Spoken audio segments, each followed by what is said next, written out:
Bonjour à toutes et à tous, bienvenue, c'est Smart Impact, l'émission de la transformation environnementale et sociétale de notre économie. Et voici le sommaire. Mon invité, c'est Laurent Bertuel, le directeur général de Printer, entreprise adaptée avec plus de 55% des collaborateurs en situation de handicap, entreprise dédiée au réemploi et à la valorisation de la filière numérique. Dans notre débat, on parlera du recul du Made in France, la part des produits français dans les exportations de biens et services de la zone euro a baissé de 5 points en 25 ans. Et puis, dans notre rubrique Startup, Smart Ideas, je vous présenterai Standing Ovation, ces innovations pour trouver une alternative aux protéines de lait. Voilà, 3 thèmes, 30 minutes pour les développer. C'est parti.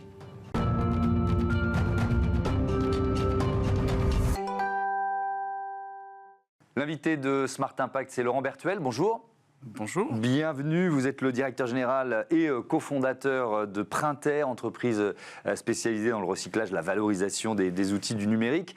Entreprise adaptée aussi, vous avez statut je crois depuis une douzaine d'années. Exactement. Vous pouvez nous rappeler déjà tout simplement, pédago, ce que c'est. C'est quoi une entreprise adaptée? Les entreprises adaptées, en France, il y a 800 entreprises adaptées qui représentent à peu près 50 000 emplois et qui ont la particularité d'être des entreprises qui emploient plus de 60% de personnel ayant la reconnaissance en qualité de travailleur handicapé.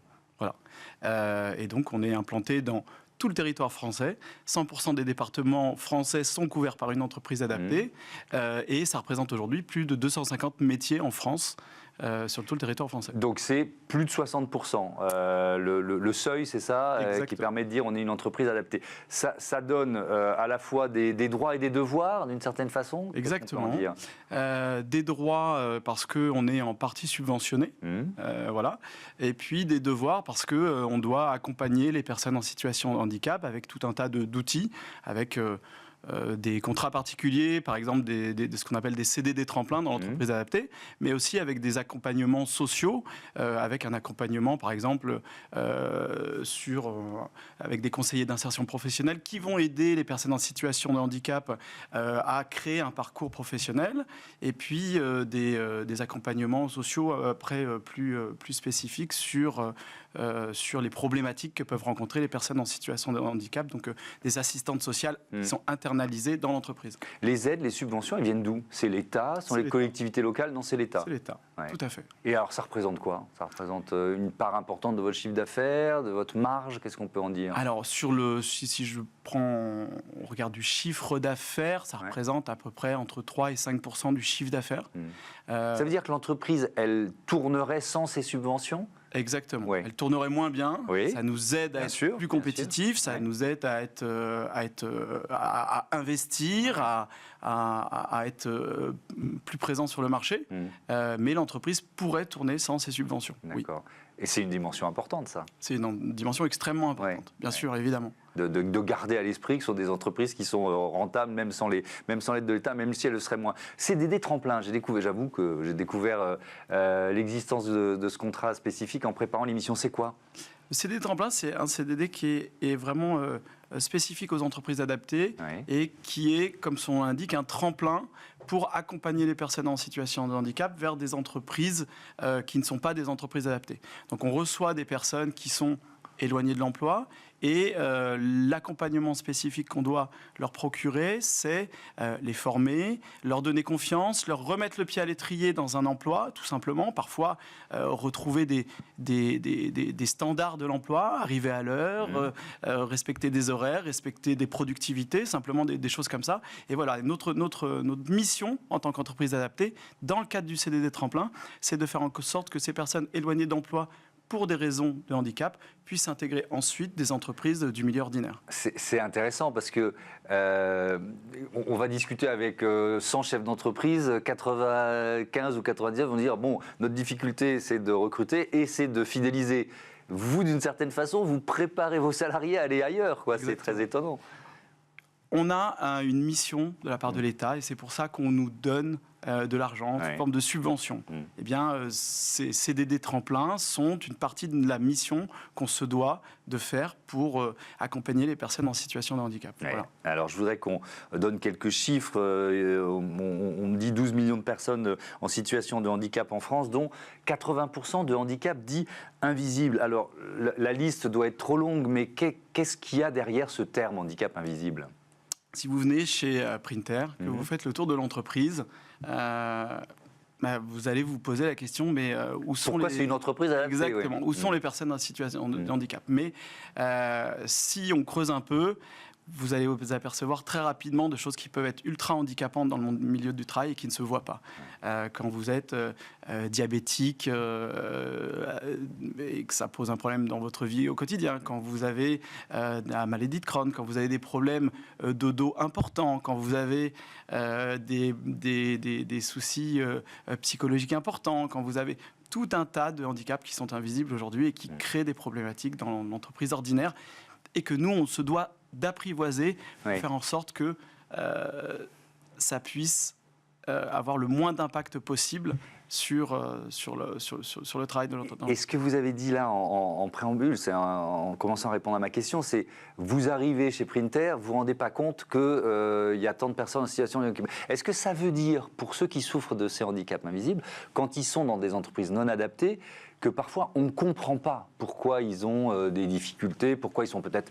Et c'est pas toujours vrai, évidemment, un peu moins productif, ou pourquoi il y a un jour où ça va pas. Vous voyez ce que je veux dire ? Exactement. Et ça, je ne sais pas si vous savez, mais il y a une obligation pour toute entreprise de plus de 20 salariés en France d'embaucher au moins 6% de leur masse salariale de personnes en situation de handicap. Aujourd'hui, on est autour de 3%, c'est-à-dire qu'on est... bien en deçà de ce qui doit être fait normalement. Il y a du boulot. Ok, il y a du boulot. Donc nous, l'entreprise adaptée, on est, de par notre mission que l'État nous donne, justement, on est là pour rassurer les gens en disant les personnes qui sortent d'entreprises adaptées sont des personnes qui sont tout à fait capables de travailler dans n'importe quelle entreprise, quel que soit le handicap. À nous de faire en sorte, c'est souvent une question de confiance en soi. Ouais. Voilà. C'est des gens qui, suite à un accident de la vie, suite à un accident tout court, suite à une longue maladie, etc., ont perdu un peu le contact avec le milieu de l'emploi et quand ils arrivent pour passer un entretien dans une entreprise, c'est toujours un peu difficile. Ils ne vont pas forcément dire qu'ils sont en situation de handicap et puis ça va peut-être se faire ressentir plus tard. Alors on va déclarer le handicap plus tard, mais entre les attentes qu'avait l'entreprise qui embauche et le résultat, il y a un petit décalage. Donc voilà, ça peut poser des problèmes. Sur ces chiffres macroéconomiques, effectivement, on est loin des 6%, mais il y a quand même un chômage des personnes en situation de handicap qui est en train de baisser régulièrement, qui est toujours plus important que le chômage moyen. Alors, mais est-ce qu'il y a une petite amélioration ou pas ? J'ai cru lire ça, moi. Il y a une légère amélioration. Légère, bon, ok. Si je parle des entreprises adaptées, les emplois des personnes en situation de handicap dans les entreprises adaptées, c'est seulement 3% de la population des personnes en situation de handicap. Donc c'est très peu. Donc il y a encore beaucoup de travail à faire. Mais on sent qu'il y a quand même une prise de conscience globale que c'est pas parce qu'on a un handicap que c'est forcément qu'on va être éloigné de l'emploi. On peut... il y a des solutions aujourd'hui. Allez, il nous reste 3 minutes. On a beaucoup parlé, mais c'est logique parce que c'était important d'expliquer ce qu'est une entreprise adaptée de cette partie. Sauf que vous êtes une entreprise qui gagne de l'argent et qui est dédiée au recyclage, à la valorisation de tout l'univers numérique. C'est-à-dire de tous les... Là, vous êtes avec votre smartphone, de tous les outils du numérique, c'est ça ? On est à la base une entreprise qui fabriquons des cartouches d'encre. Oui. C'était un métier qui était très concurrencé par les produits chinois à l'époque. Nous, on a fait le choix de ne pas aller chercher toujours un produit moins cher et dans une course qu'on aurait perdue contre les Chinois, mais de faire un produit qui soit toujours mieux. Eh bien, aujourd'hui, la cartouche d'encre étant un marché qui périclite petit à petit, ça fait maintenant 7 ans qu'on s'est tourné vers le marché du reconditionnement informatique, qui lui est un marché en pleine explosion, et qui sont les mêmes clients que ceux qu'on avait avant sur les cartouches d'encre. Et donc, aujourd'hui, on a investi dans un nouvel outil, un des plus grands outils français de reconditionnement informatique, et qui nous permet de fournir les entreprises en matériel informatique, qui leur permet de faire des économies, et puis d'avoir un impact positif sur sur l'environnement. Donc c'est quoi, une usine tout simplement? C'est une usine tout simplement, 11 000 m² basée à Dreux. Aujourd'hui 153 personnes exactement qui travaillent dans cette usine. Et puis on va récupérer des parcs informatiques pour les reconditionner et pour les mettre à disposition d'autres entreprises. Donc c'est plutôt des ordinateurs que des smartphones? C'est plutôt des ordinateurs. Aujourd'hui, Printer, comme son nom ne l'indique pas, est un spécialiste du reconditionnement des PC portables, serveurs, destinés donc aux entreprises et aux administrations publiques. Et alors, vous disiez que ce marché se porte bien, notamment parce que il y a une obligation légale, il y a la loi AGEC, il y a les marchés publics, tout ça vous porte? Exactement. Ouais. Nous, c'est quelque chose qu'on connaît bien. On a regarder de près cette loi AGEC et essayer de fournir un produit qui corresponde à l'attente aujourd'hui des administrations publiques, c'est-à-dire un produit qui soit social. On est une entreprise adaptée, donc tout le travail qu'on fait, il est fait en France, avec des personnes en situation de handicap, qui soit écologique, puisqu'on reconditionne des matériels avec des technologies de pointe. Ça, c'est vraiment quelque chose de stratégique aujourd'hui. Et puis qui soit économique et qui permette aux administrations publiques d'aller chercher des économies là où aujourd'hui on sait qu'elles en ont besoin. Ça veut dire que les administrations publiques, ça représente quelle part de vos ventes aujourd'hui? Aujourd'hui, c'est à peu près 50% de nos ventes. Et c'est ce qui a le plus augmenté sur ces 5 dernières années, très clairement? Clairement, voilà. Clairement, aujourd'hui, on fournit en quantité des lycées, des collèges, des conseils départementaux en produits reconditionnés de pointe, j'insiste, sur le produit reconditionné. On n'est pas sur des vieilleries qui ne fonctionnent plus, mais on est sur des produits qui ont 1 an, 2 ans, 3 ans, qui sont tout à fait adaptés pour un usage quotidien de l'informatique. Je peux témoigner, j'ai un PC reconditionné, ça marche super bien, allez-y, n'hésitez pas. Merci beaucoup Laurent Bertuel et bon vent à Printer. On passe à notre débat tout de suite, on va parler du recul du Made in France.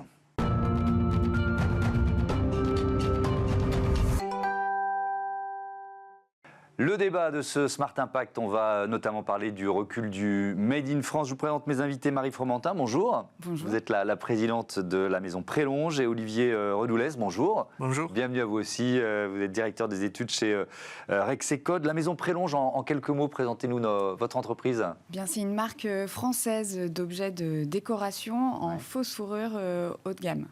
En fait, on a une alternative aujourd'hui à la vraie fourrure, et donc on confectionne en France des plaids, des couvre-lits, des coussins à destination de nos clients. Alors, nos clients sont principalement professionnels, donc des boutiques de décoration et des architectes d'intérieur, et pour des projets résidentiels ou hôteliers. Et pour ma part, j'ai repris l'entreprise il y a 4 ans et j'étais assez étonnée de voir que environ 70% de notre chiffre d'affaires est fait à l'étranger.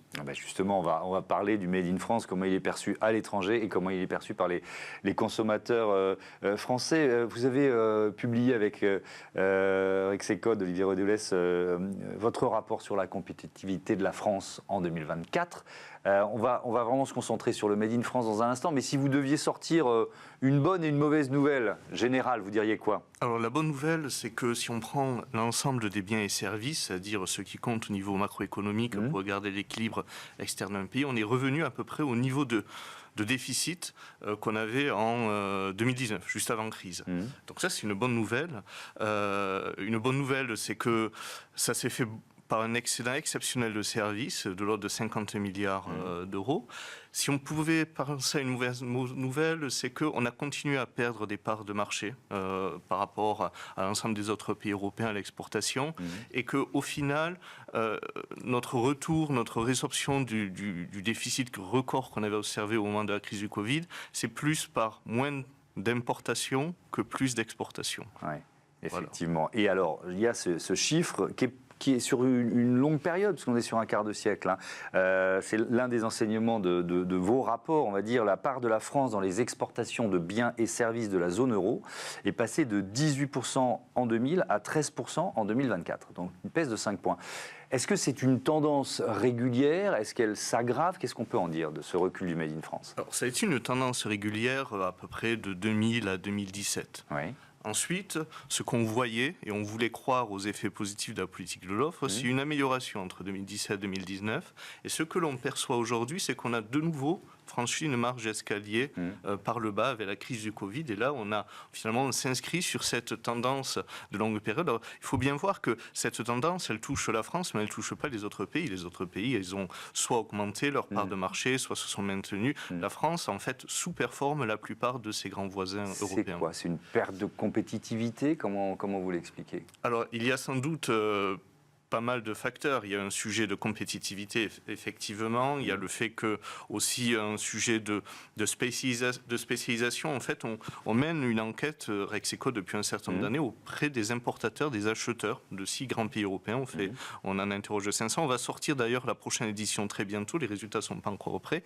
Mais ce que l'on a vu au fil des éditions de cette enquête, c'est que pour le faire simple, on avait des prix assez proches du niveau allemand, mais pas la qualité allemande. Et donc, en fait, le rapport qualité-prix nous situait assez de manière défavorable à la fois par rapport à l'Allemagne, qui certes a des prix très élevés, mais a une qualité telle qu'elle peut se les permettre, mais sans être compétitif au niveau des prix comme nos partenaires et nos concurrents espagnols et italiens, par exemple.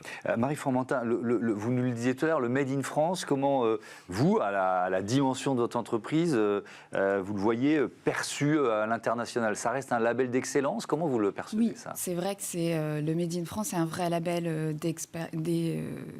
du luxe. La France est le berceau du luxe, et ça remonte à Louis XIV lorsqu'il a créé la manufacture royale de tapisserie. Donc la mode et la décoration sont perçues à l'étranger comme quelque chose de luxueux, et lorsque je vais rencontrer des clients étrangers, c'est vrai qu'ils sont vraiment, c'est le premier argument, de se dire j'ai un produit unique, un produit différent. Et mes clients français, finalement, j'ai l'impression que c'est un petit peu plus banal pour eux. C'est normal d'avoir un produit made in France. Et ce n'est pas mon premier argument. L'argument, ça va être plutôt on peut vous livrer rapidement, on est flexible, on va faire du sur-mesure avec vous dans les ateliers dans les Vosges. Voilà, donc ce n'est pas du tout la même perception. Et je pense que la problématique aujourd'hui, c'est comment sensibiliser les Français à acheter français, même s'il y a une problématique de prix. Oui, j'allais y venir, mais... très clairement. Oui. Mais ça va être boule de neige, en fait. Parce que vous dites l'argument, ça va être la proximité, la livraison, les conditions la qualité du produit, évidemment, et le prix. Donc, est-ce que ça, c'est un frein à l'achat? Oui, pour les clients français, évidemment. C'est un frein à l'achat. Effectivement, juste après le Covid, on a vu comme un engouement d'acheter français. Je pense que c'était médiatisé. Mais maintenant, il y a un problème de prix très clairement.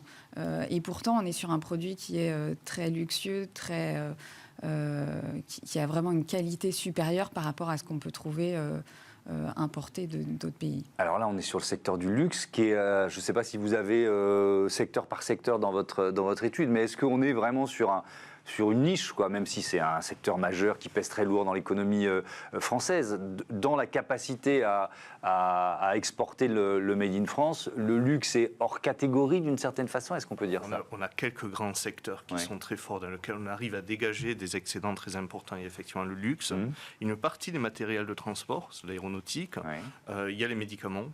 Ce sont 3 grands secteurs. Et puis aussi, c'est devenu assez médiatique depuis quelques temps, il y a aussi l'électricité. En fait, on exporte de l'électricité et on a augmenté ses exportations depuis la période d'avant-crise.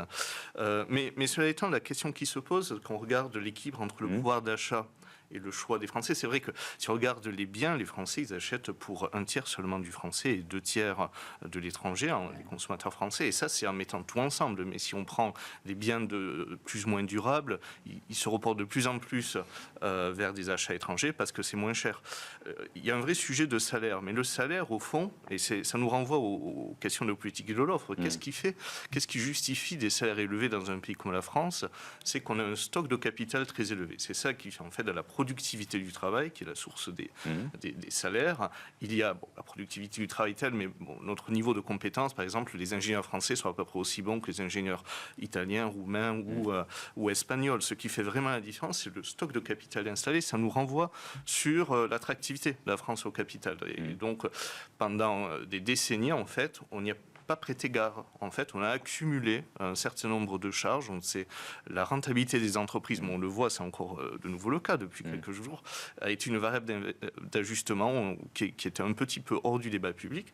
Et du coup, s'il n'y a pas assez de capital, les salariés ne sont pas assez productifs et n'arrivent pas à dégager suffisamment de salaire et de pouvoir d'achat pour se payer ce qu'ils produisent en quelque sorte. Ouais. C'est un peu un cercle vicieux en quelque sorte.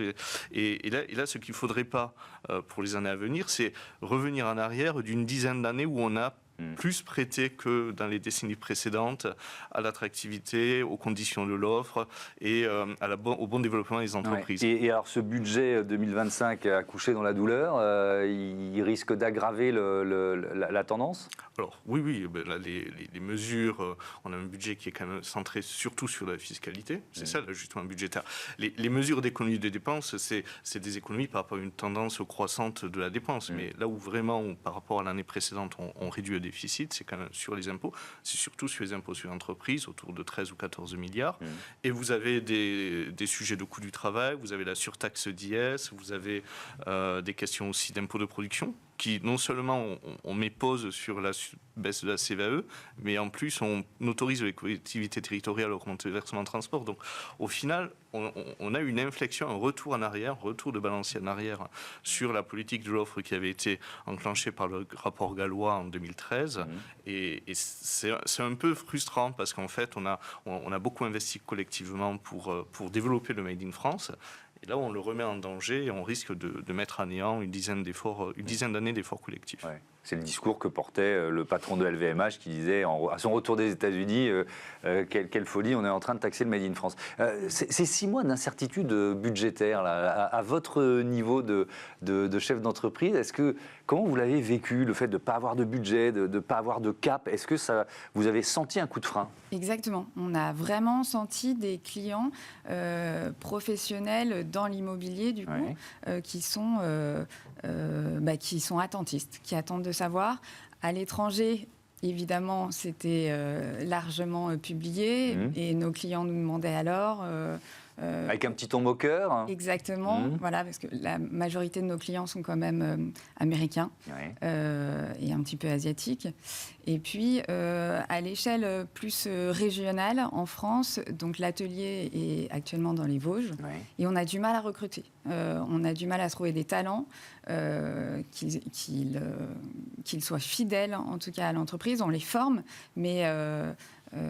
il faut Alors ça, c'est quand même un des paradoxes français. Voilà. On a à la fois un chômage qui est en train de remonter et des entreprises qui continuent d'avoir du mal à recruter. Comment vous, encore une fois, au niveau de la maison Prelonge, pourquoi vous n'arrivez pas à recruter? Il n'y a pas assez de salariés qui correspondent à ce que vous cherchez? Parce que vous dites on est obligé de les former, ou alors c'est une question de salaire, vous n'êtes pas en capacité, vu les charges que vous supportez, de leur offrir des salaires suffisamment attractifs. Comment vous l'expliquez? En fait, on va les chercher directement à la sortie de l'école. Et là, on s'aperçoit qu'ils n'ont plus envie de travailler dans un atelier artisanal. Ils ont des rêves de grandeur, ou en tout cas pas des rêves français.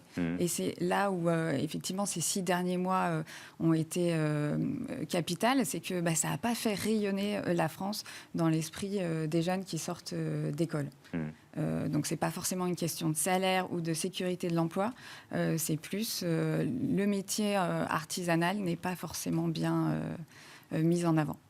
Merci beaucoup, merci à tous les deux et à bientôt sur Be Smart for Change. On passe tout de suite à notre rubrique Startup.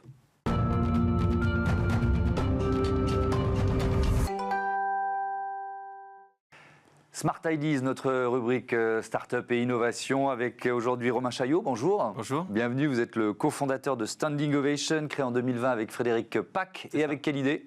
Alors l'idée était très simple, on voulait fabriquer par fermentation de précision la principale protéine que nous consommons tous et la première protéine que nous avons consommée, c'est-à-dire la protéine du lait. La caséine, vous savez, c'est cette protéine qui permet d'avoir une belle mozzarella qui file, d'avoir un camembert qui coule ou une glace onctueuse.